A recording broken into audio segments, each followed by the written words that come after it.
Freddie the cow was bound for the slaughterhouse, but his story didn't end there.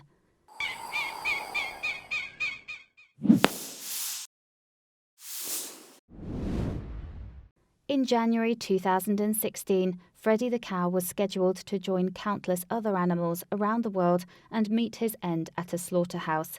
But Freddie hadn't read the script. This cow had other ideas, and his tale is so touching and unexpected it might even make you rethink your diet. You don't see a cow running down a busy road in New York City every day, so you can imagine the surprise of onlookers who had been going about their daily business when they heard a commotion and saw just that. What a sight!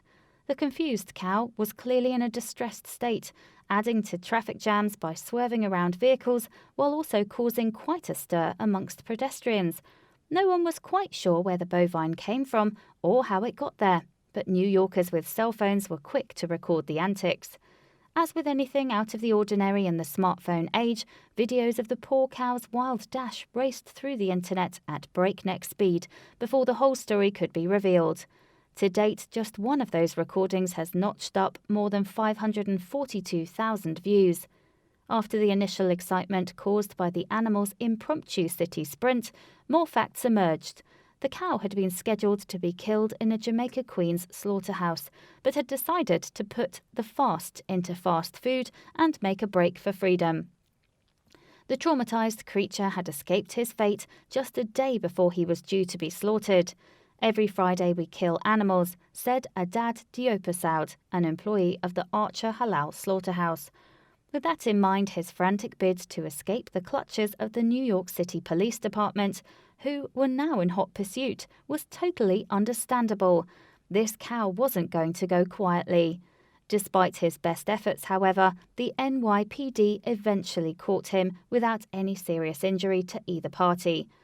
The bad news for the crafty creature was that he was to be sent straight back where he came from, the slaughterhouse. Despite his efforts, footage of which spread around the world, it would seem the cow's fate was finally sealed. However, thanks to the internet, anything can happen, and his story didn't end there. Behind the scenes, gears were moving that with no small amount of luck could prove to be the bovine's salvation. The bold cow's story had reached Mike Sturer, a man who owns New Jersey's Skylands Animal Sanctuary. My friend contacted me as soon as she saw the post up on the NYPD Facebook page. Sturer said, "I jumped in my truck and hooked up the trailer and started heading that way. I called the police first and they told me where the place was. Customers of the Archer Halal slaughterhouse have the live kill option to pick out their animal and see it being slaughtered, taking the meat home for the evening meal once it's fully prepared. It would seem that the cow had already been marked as meat before his escape." Sturer got straight on the phone though. The first person I spoke with at the slaughterhouse was quite receptive, but he told me the cow was bought in with a deposit, and it was for an occasion. He told me the family would not let the animal go. Sturer was undeterred though, and decided to drive to New York anyway and speak to the parties involved face to face. Determined, Sturer arrived at the slaughterhouse only to find the place empty for the day. Resolutely, however, he stayed in his truck overnight and began negotiations in the morning. It was argued that since the cow had been smart enough to escape, he had earned his freedom. After a long period of negotiations, Sturer finally convinced the slaughterhouse owners to let the bovine go free.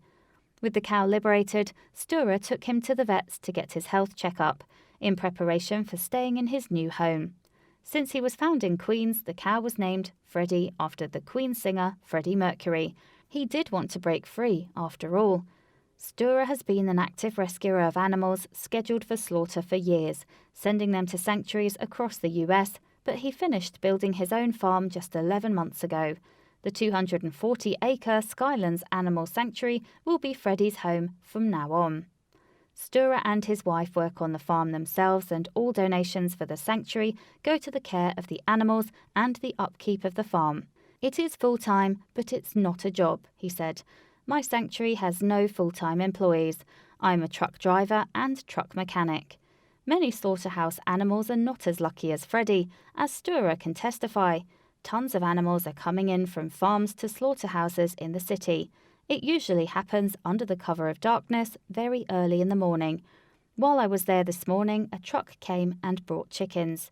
For now, though, at least one more animal has been saved from his fate. After a near miss with the slaughterhouse, Freddie can now live out the rest of his life in peace and comfort. Few people would deny it's well deserved. Please do not forget to share the video with your friends below.